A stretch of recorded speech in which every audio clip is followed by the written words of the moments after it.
Salut Fabien, ça va bien? Ça va et toi? Nickel. Est-ce que tu es prête? Je suis prête. Tu me fais un petit clap? Allez. Est-ce que tu peux me raconter l'histoire de Cali? Ouais. Tous les quatre, déjà avec Corentin, Charvin et Pauline, on venait tous du monde des sociétés de conseil. Et un jour, il s'est passé une histoire.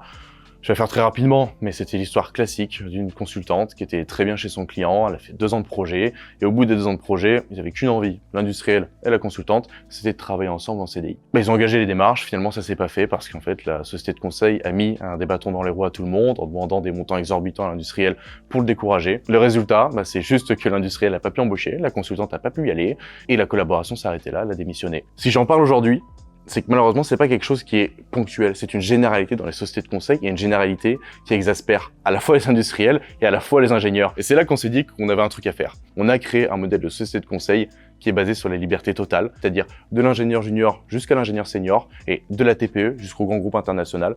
Tout le monde a accès à cette liberté. Très bien, mais par contre, qu'est-ce que ça veut dire concrètement la liberté pour vous?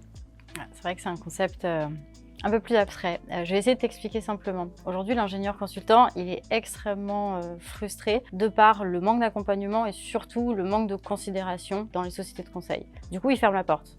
Alors que le job d'ingénieur consultant, il est vraiment hyper attractif. C'est un accélérateur de carrière qui est dingue.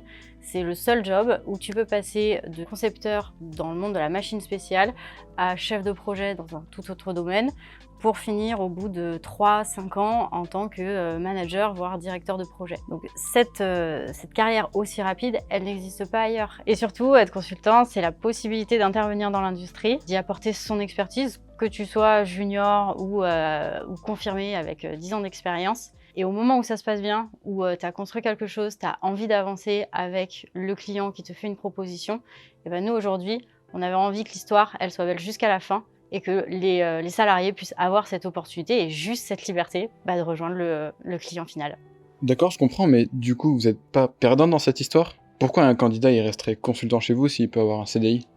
Maintenant, il y a un élément à mettre dans le contexte, c'est que chez Cali Group aussi, ils sont en CDI.